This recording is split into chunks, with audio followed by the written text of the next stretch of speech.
We're waiting. Come on, up, up. Thank goodness. Now we almost have a core. Now you can start.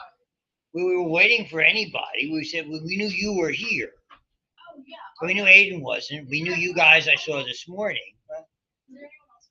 I don't know. Kenzie had to be out away because she doesn't miss. And Maggie's still trying to deal with that clunk so bad in hockey. That's all. I mean, this crew up here, they're gone. No idea. Olivia, didn't we see her this morning? Where'd she go? She never misses. All right. Well, for you who are not here, would you turn on? All right. To me, I'm trying to. Most of what I'm doing now, this is more lab related than lecture related. Typically, what well, I've got a lab test I'm probably going to give you that I'll give a take home style. But this is so we can do the lab on Monday because that's the last big activity. And so I do, and I have a lot. And blood and clotting are important. So now that we're there, I'll get over. We kind of pick up that PowerPoint where we left off. Not this one. Oh, I was this one. I messed it up again.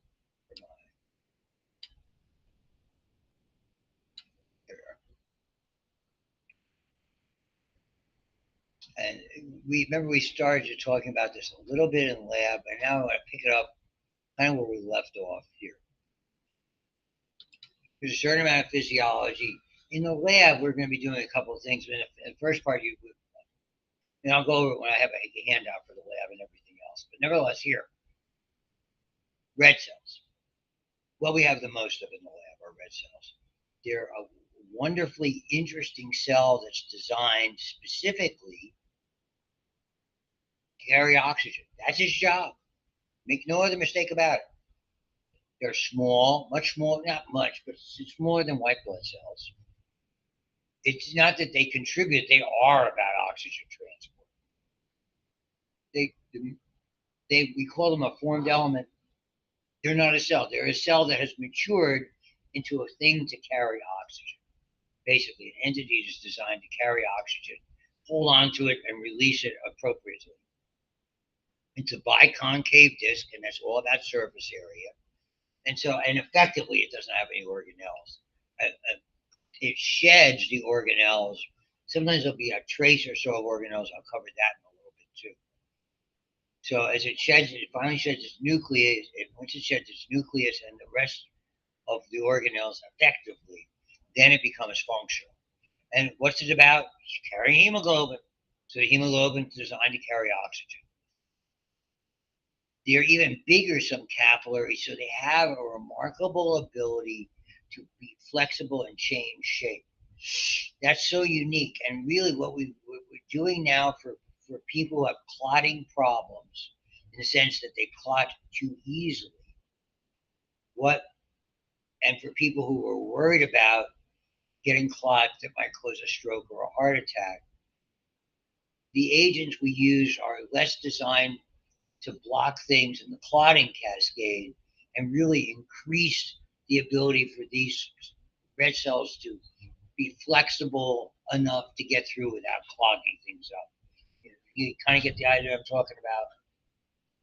That we have a fancy name. They're called hemorrheological agents, and kind of what that implies is they have the unique ability to make. It's almost like you can take the red cells and you can squeeze them and fold them and get through little nooks and crannies without clogging up. That's the beauty of them, and it has to do a bit with this spectrin and with other agents, and it's pretty sophisticated now. The agents we used to use for clotting, we don't use anymore. Comparatively, we use them, but because they have certain limitations, they're used under very strict controls. This is structure and function 101, my favorite part about all of anatomy, pardon me. Very efficient. Surface area, because when it sheds its nucleus, it creates this very distinctive shape of biconcave disc. It's effectively all hemoglobin. So there's approximately, in each red cell, there's 5 in a microliter. And you know from Selmolek, you know your way around aliquots and all that stuff. One microliter in a cell, there are 250 a million molecules of hemoglobin, and each one of those can carry 4 molecules of oxygen. So that is 1 billion molecules of oxygen that can be carried by each red blood cell of the roughly 5.5 million that we have in a microliter. So imagine how much oxygen you and I need if we're basically loading and unloading those all the time. Effectively, each time they go around, they unload a quarter of their oxygen and pick it back up on the flip side after they go through the lung. We need a lot of oxygen. So that's part of it. So because of that, it's designed for oxygen. And yeah, there's water. They don't have any mitochondria. Effectively, there's very, very limited usage of ATP, so they're not utilizing the oxygen they have. You know. So, and this is giving you a look at the biconcave disc and roughly the 7.5 microns, typical. I mean, they're fine. So they're all about gas transport. They're all about, and the key word here is reversible binding. We want to understand the anatomy now. When we get into both the circulation unit, the blood vessel unit, and then particularly the respiratory unit, we start dealing with something I know you already touched on in Selmolek or are touching on in Selmolek, and that has to do with that. You look at the oxygen dissociation curve in Selmolek yet? It's just a molecular shape. Not the people who had it. I was about this term. People learned about like how it's something about like sigmoid versus sigmoid. Yeah, the curve is very interesting. It's a sigmoid curve. And that biochem is where you do it mostly. Thank you. So yeah, this is where we go over it. So start thinking now. We talked about this a little bit. Something we actually could even test in the lab if you're so inclined. And typically men have a greater amount of hemoglobin, and it's reflected in a typical larger hematocrit. I do not. Okay. So the heme pigment is bound to the globin. Okay. Again, the globin. This is something SOP. You got to know this very, very well. 2 alphas and 2 beta chains, 4 polypeptide chains, 2 alphas, 2 beta. There's a heme unit in each one of them. The heme gives it the red color. It's iron related. There's an Fe+2 of ferrous in the middle of that thing, and each heme central iron binds 1 oxygen. And it reversibly does so. And then you're going to see when we get to that oxygen utilization curve, we'll look more about how the reversible bending it all happens. So you always see this diagram. This is, and again, we started looking at how it's gotten rid of the globins we can recycle effectively. The iron, we have a pretty generous carrying capability. There are some problems associated with it occasionally, but that heme unit's a pain in the neck because that we can't really deal with it metabolically other than get into a form where we can excrete it, would be the way to describe it. And you don't have to know the chemistry. I'm not interested in that at all. And here you are, the 250 million molecules. And so the names they give them, I don't use them that much. Oxy and deoxy are fair. I don't deal too much with the carbamino hemoglobin. Okay. Because to me, even the way they explain it, inherently creates misunderstanding. For years, back when I learned about this, here was our idea. Oh, the oxygen is riding on the hemoglobin.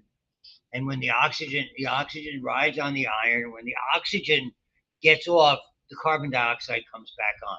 It's like it took its place on the bus. Nothing could be further from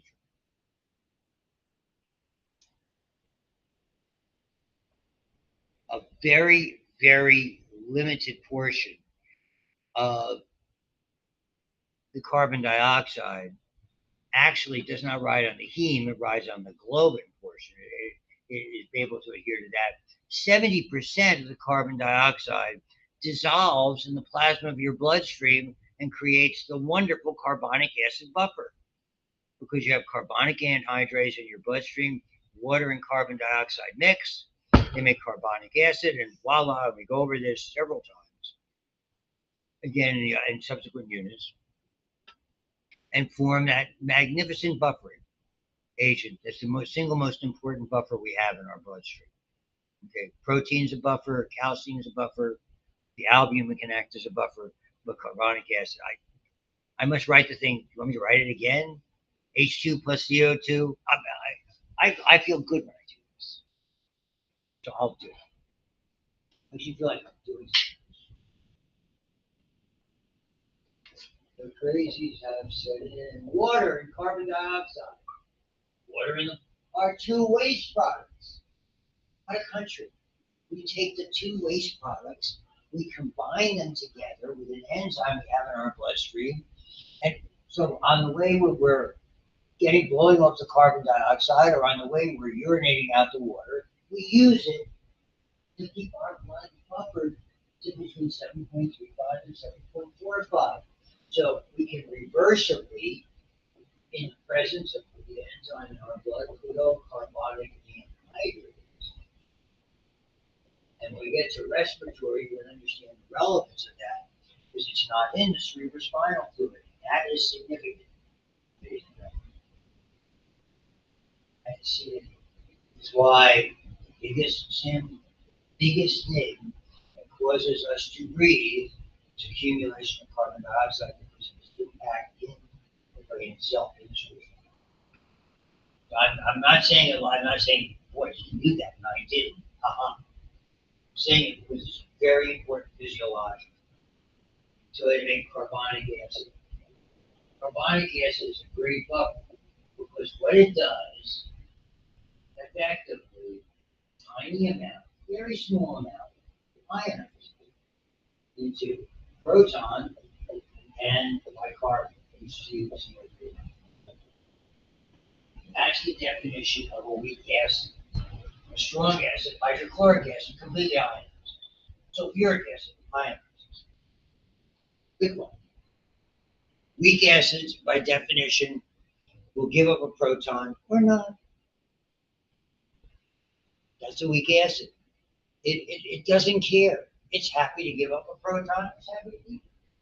Fine. You got a proton? Yeah, I was happy. But I have some extra protons. Can you take care of it for me? Sure. No, it's perfect. It's a Mel Brooks movie.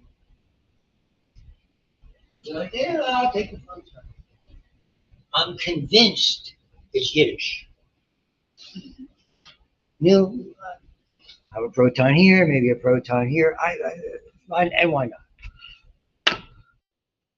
That's the wonderful thing. 70% of the carbon dioxide, 20% does get carried directly by the hemoglobin molecule, but the globin fraction, and the remaining is dissolved in the bloodstream as a gas.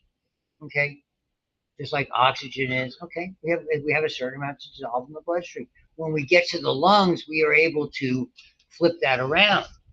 Okay, and so effectively, and that's what, like, what was I doing last night? Yeah, to the gym.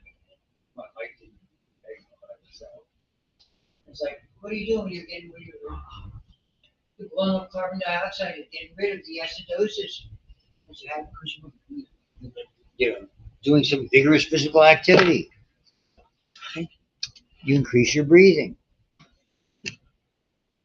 So how this all works is hematopoiesis, the formation of all cells. That's what we're kind of talking about. So in each one of these, we look at white cells, we're going to look at this. We're going to look at platelets, we'll look at it a little bit in red cells. So all red cells, white cells, and platelets are all born in the bone marrow. It's interesting. We don't have a lot of areas where there's reticular connective tissue. Okay, reticular connective tissue. Remember back in AP1, we defined reticular. You have collagen, you have elastin, which are relatively thick, and you have very thin collagens that are coated called reticulin. And what's interesting about them is they are like a mesh. And so they almost form like a fine mesh strainer. And so if you want to think of it, typically blood comes and it's almost as though we're straining out little elements. It's particularly true about platelets. So they have reticular connective tissue deep within these sinus areas. And we have this formation in children. It's all marrow areas. In the adult, it's limited to the axial skeleton. Why that's so important when we do bone marrow aspiration. You can't do that in a femur, or you can't do that in a humerus. Okay, only in very very limited areas, which you wouldn't want to do. So it's typically that's why we use the sternum for bone marrows. We use the iliac crest area of the hip. So we do, and bone marrow is important for the evaluation of anemia. I go into it in a little more detail with you than with like my. I've done this already with the anatomy and physiology folks because I can give you some context with it. Bone marrow aspiration. If someone has an anemia, if we want to know if someone has a leukemia, okay, if we want to know if someone has some type of other bone marrow cancer, the only way to find out exactly what it is, unless it's inherently obvious and it would be very straightforward, is to do a bone marrow aspiration.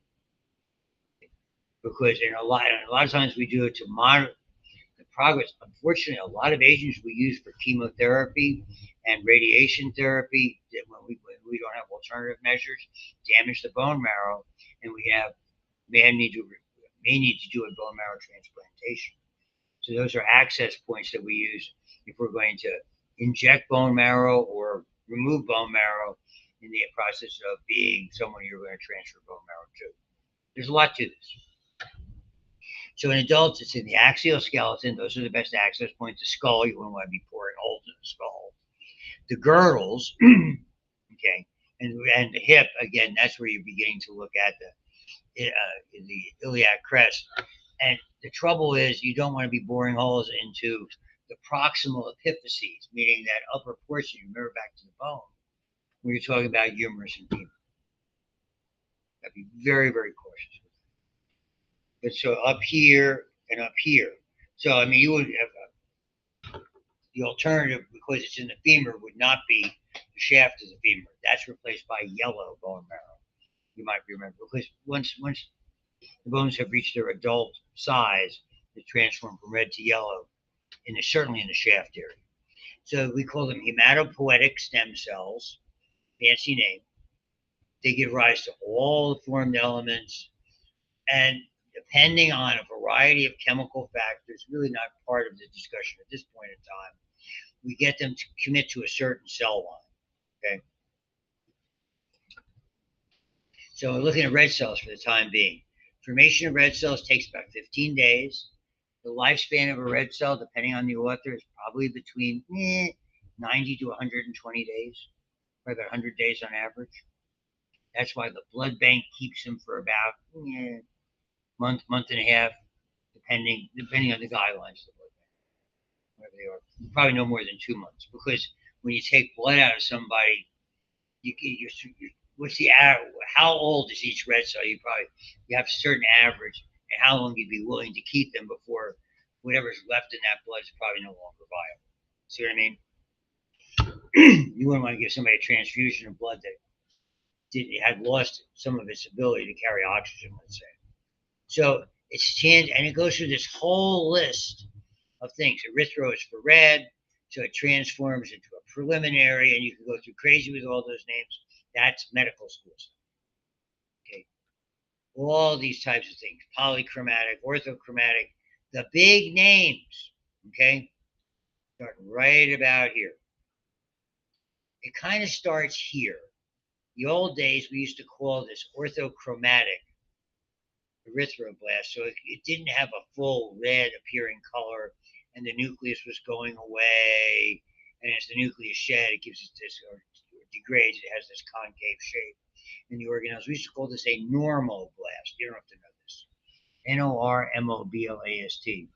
If you ever saw those in a peripheral smear, if you saw those in the bloodstream, that was ominous. That meant there was something in there occupying space and pushing out very, very immature forms. That's the whole idea of a bit of this unit, to understand what makes things, what are the signs that we look for that suggest we may be dealing with immature forms. So here we have a wonderful indicator of problems in the bloodstream. It's called a reticulocyte.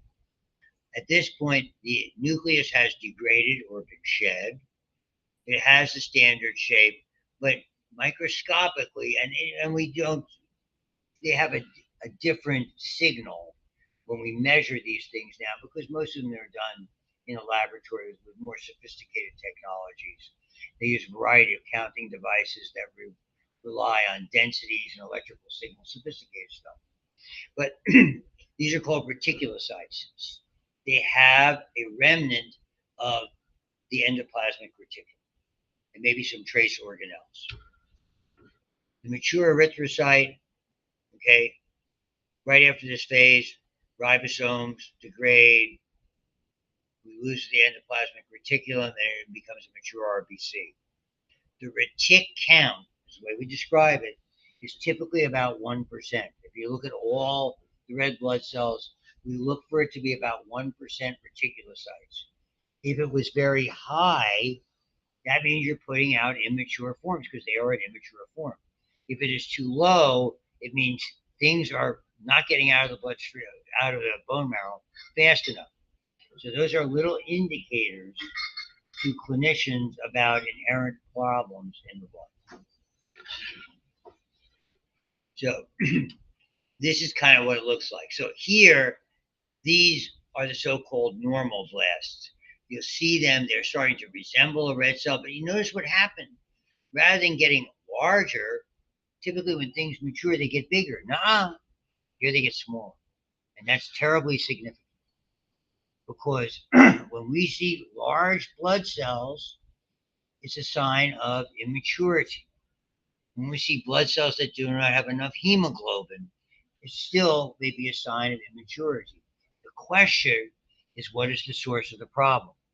In large blood cells, they're missing something that allows its development to occur. Okay, so it is something that creates an immature or large blood cell. When we see a small blood cell, typically means it has inadequate hemoglobin or the ability to make hemoglobin. That's very important because when we talk about anemias, meaning it's not so much insufficient number of red cells, and also can imply insufficient red cells to do the job.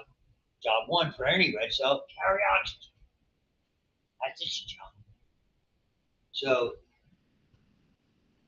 when we talk about anemias, inadequate red blood cells, for whatever reason, we have ones that are too large, macrocytic. That has to do with development. And microcytic. They're too small. Typically, we're looking at hemoglobin and or iron. Very important. I love blood. One of my favorite units to teach. So that's the first big number. If we don't have enough, you're not getting oxygen. You have too many, the blood is too thick. If the blood is too thick, okay, it's the heart is harder to push it around. If it's too thick and the blood vessels are damaged, or as people get older and they become atherosclerotic, they get stuck, they clot, they can cause heart attacks and strokes. We make a whole bunch of them. So if we're making that many a second, you do the math and figure how many we make in whatever, a minute, an hour, a day. And so all of these things play a role. Hormonal controls, dietary requirements, etc. Hormonally, we looked at this in, yes, sir. Is there a reason why we have like blood cells instead of just like free hemoglobin plasma? The problem with excessive amounts of hemoglobin, there's not a reason, but what happens when there's hemoglobin all over the place, it will clog the kidneys. Okay, that's when you're describing a situation where there's incompatible, like I have type A, you have type B, and you give me blood for a transfusion. Then all of a sudden that's going to cause this a tremendous antigen antibody reaction. And what's going to happen is there's going to be hemoglobin that's going to clog the kidneys. If you don't do something about that, so the kidneys are going to shut down. You're going to lose a kidney. So I mean, there's no reason per se other than I mean, it's think of it as the cellular enclosure being an anatomical safeguard, and its ability, particularly to get around, I think is part of it as well. So, see, erythropoietin in the blood maintains. There's always a little bit because we have to have a certain amount when your oxygen levels are lowered. So, why do we raise it? The most common reason, because we mentioned it a little, when you go to elevation. So all of a sudden, you've got you may taking a trip out to Denver or Salt Lake City, all of a sudden you have lower oxygen availability. Your body is going to be stimulated to make red blood cells. It doesn't happen for fast. Years ago, they used to think, well, we'll come out to Denver a couple of days early for the game. Doesn't work. For that accommodation to be made, boss, for that accommodation to be made appropriately, it probably takes a minimum of 2 weeks and maybe about a month. See, if you look at the World Cup venues, soccer teams typically, if there's any possibility of elevation, I sent you a message.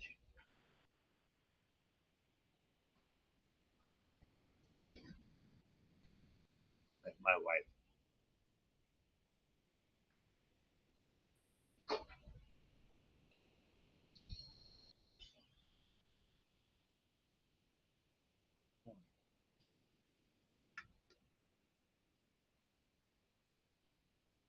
Does that mean she's sending a message? I see like a little recording thing. Oh, there's a voicemail. Hold on, people.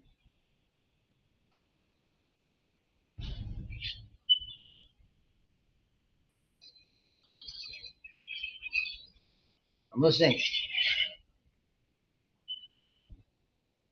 No. Yeah. She must not know. She must have went to voice. Maybe she called me inadvertently. We'll see. Moving on.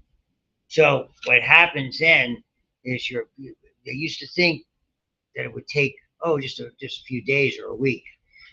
Soccer teams will go out there about a month or so to acclimate to that. It's not that easy. There's so many significant features with regard to that are there. So it takes a little while. And if you go out there quickly, it happened to me when I went out to visit. Maybe I told you when I went out to visit my stepdaughter at the time. She and her boyfriend lived there in Denver. They had moved there from here. Oh man, I got the all time.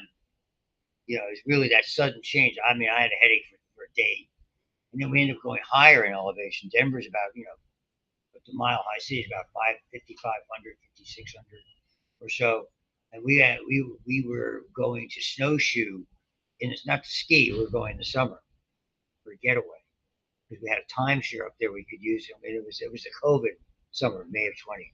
Oh my God, we got one point we're up 11,000 feet. I had the splitting headache. Terrible. So what happens is your kidneys, mostly some from the liver, in response do this.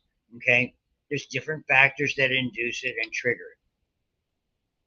So what happens if there's bleeding, internal or external? Okay, if there's iron deficiency, which would be dietary or some other metabolic problem, or this altitude. And the one, unfortunately, we see a lot of is lung related. This is the vicious cycle. What we see here at our elevation is people with respiratory problems.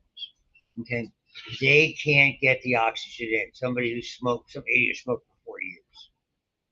Okay, who wasn't as fortunate as I am. And what they were able to do, what they're unable to do rather, is they can't get enough oxygen because of the damage in their lung. Their heart doesn't know that.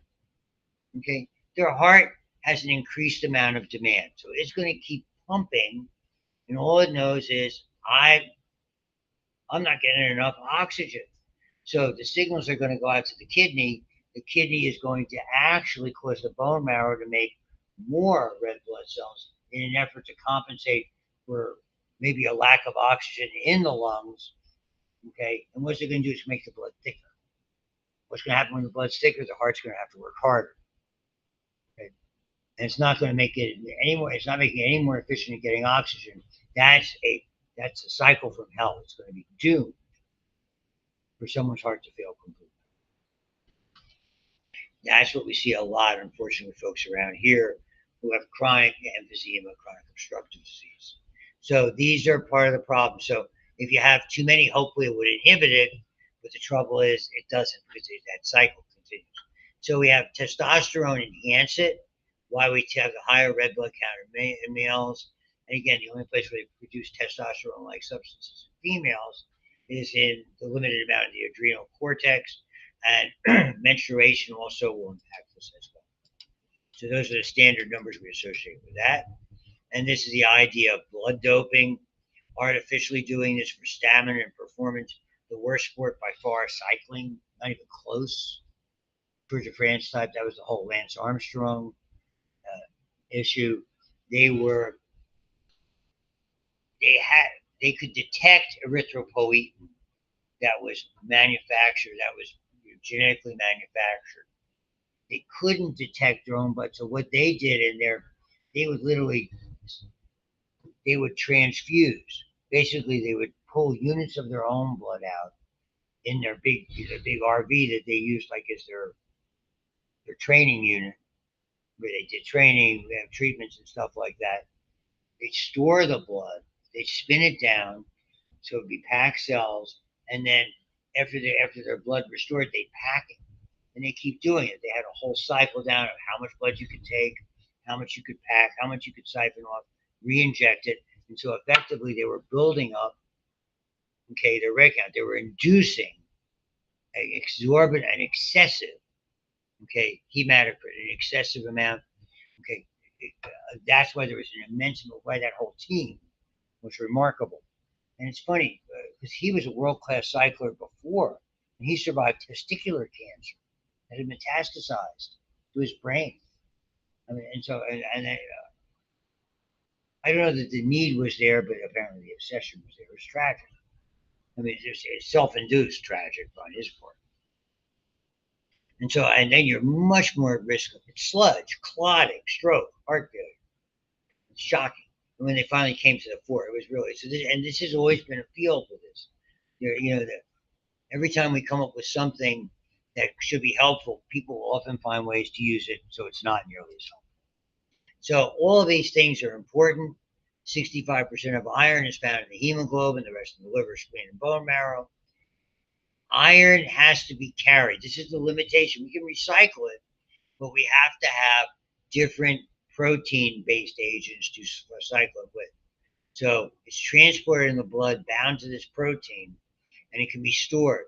Sometimes there's problems. You'll learn about diseases depending where you're going, where we see increased amounts of hemosiderin. You see diseases where there's trouble with iron accumulating. So there's quite a bit of problems with it.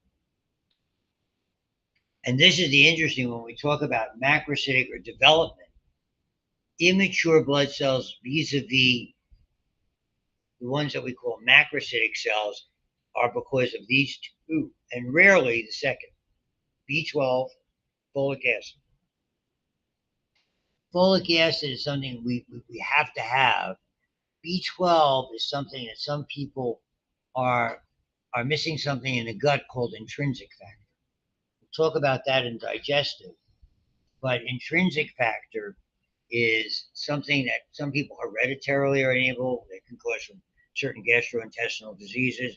B12 is easy to get, but it's only active orally with intrinsic factor. So other than that, it can be used with a nasal gel or by injections. There's nothing new. It's been around for a long time. B12 injections called cyanocobalamin is the name of that material. I used to use it for different reasons on patients, but that's a whole nother lecture. And so the B12 and folic acid help to make the DNA that helps to make the cell mature. Okay, so in their absence is a very famous anemia. It's called pernicious anemia, name that you should remember, and it's characterized by large cells that don't typically have low or borderline low hemoglobin concentrations.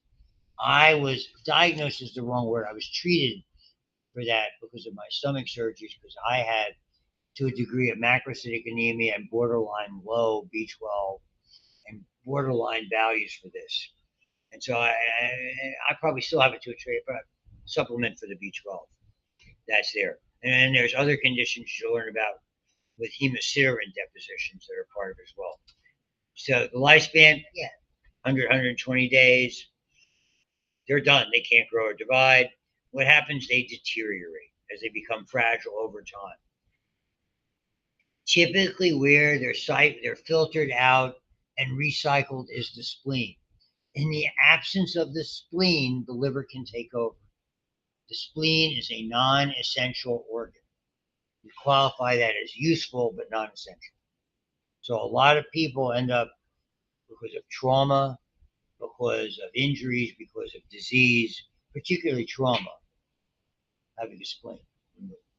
Back to that Denver analogy, that's why Ryan Clark for the Steelers, because he had sickle cell trait, in Denver, with only a couple of days practice, his blood sickled and clotted. The trait can be just as dangerous under those circumstances.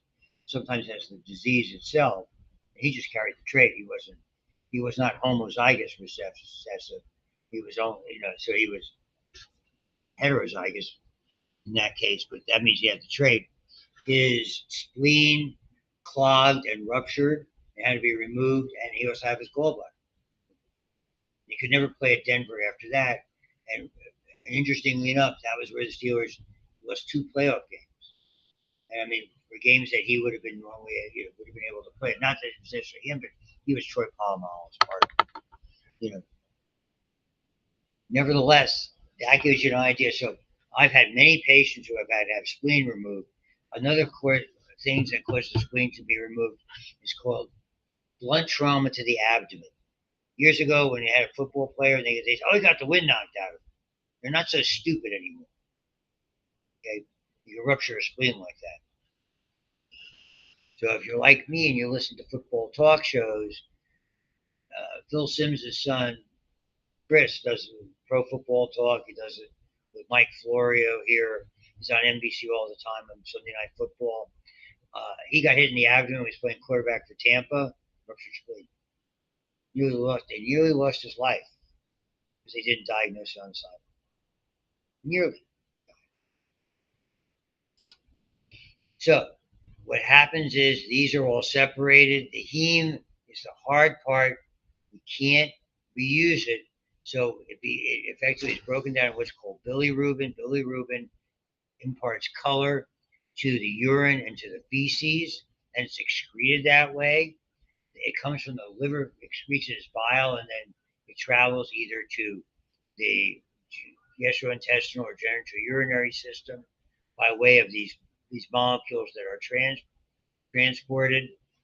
And that's really important. When that backs up from a blockage, either a liver that's failed and can't get rid of it efficiently, if there's a gallbladder or gallstones, if there's a problem with the pancreas and a blockage on its way down by the common bile duct, you might remember that from anatomy.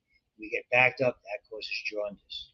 Jaundice is the accumulation of bilirubin in the bloodstream. That yellowish cast that we have talked about. It's there, and they trick you through it with all these slides, which I'm not going to do. Okay, and so we either have anemias or polycythemias. Not enough or too many. Anemias are much more common. Polycythemias are either due to blood doping, respiratory problems, and a normal adaptation to elevation, okay? Or you're dealing with some type of really significant problem vis-a-vis a cancer in the bone marrow. Famous name for too many is called polycythemia.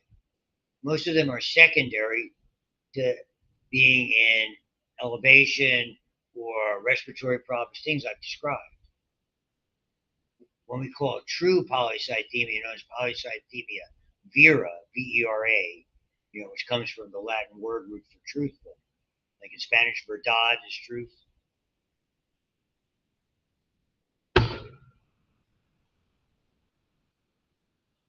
Why do I know this? Hey, you can impress your friends. You can impress your family. See, I learn something new every day. So my dad said. You can imagine life in our household. My sister correcting grammar. She was an English teacher. Oh, it was great. Wild family. Okay, so that's comparatively rare. Okay, anemia is very common because you can't carry oxygen. It's an extraordinarily problem. And yes, it's more of a problem in, huh? Okay. It's more of a problem than a disease itself. Number one problem, ladies and gentlemen, fatigue. Fatigue, fatigue, fatigue. If you don't have the ability to carry oxygen, you can't carry the oxygen. And your body, without the oxygen, it can't generate ATP. Without ATP, you fatigue. How much would severe anemia cause you fatigue? Someone with extraordinarily severe chronic anemia could not walk up those stairs without stopping. None. That's start halfway up. How do I know that? It was me. I had chronic blood loss from gastric ulcer disease. My hemoglobin was down to 5, and I was still receiving transfusions. I was receiving 2 unit transfusions over a 2-year span, 50 to 75 units of other people's blood. If I had tried to walk up those stairs, I'd have to stop halfway. That's how tired. And I had pale. Imagine all those things. Mine was blood loss. It wasn't acute blood loss because anybody who lost 2/3 of their hemoglobin rapidly would be dead. Mine was chronic blood. Okay. Not enough red blood cells were being produced or too many being destroyed. Mine was blood loss. So some people have anemias because you can't make enough of them. Some that what they call hemolytic anemias because they're being destroyed. So I had the hemorrhagic one, not from the severe, but the chronic. And I had the bleeding ulcer disease. Okay. And so the whole idea eventually was being able to get that stopped to make me healthy enough to undergo the procedure, a very large procedure to fix it. Even surprised at hemorrhoids with people. So we don't, with wounds, that's where we're really having to use, we find we have to use whole blood. With these, you're basically trying to replace oxygen carrying capability. That's why we use so-called pack cells, which we'll discuss in the transfusion here. So typically, these are variations. Blood loss. The other one is iron deficiency, hemorrhage, and really, it's mine. It's still iron deficiency is sort of an overshoot of hemorrhagic, because you're losing red cells. You're losing iron, and therefore you don't have enough iron to recycle it to make more blood cells. You want to think of it this way. But low iron intake or impaired absorption, and so typically iron deficiency, like I had, microcytic anemia, and so they're small and pale. Okay, there's just not enough iron. And so, assuming that it's pure iron deficiency, we can supplement it. When it's from blood loss, now you have to deal with the blood loss. And this is the pernicious anemia, typically an autoimmune disease where they can't make intrinsic factor. And as I said to you before, without that, you can't absorb the B12. And it gets large, and again, you can get them in this way. People who, not so much vegetarians, but vegans. Most animal sources are mostly where we find B12. You go on Amazon and get vegan compatible B12. Not a problem. But people have to be aware of it. I've got 3 of my wife's children are vegans. I know I can cook vegan.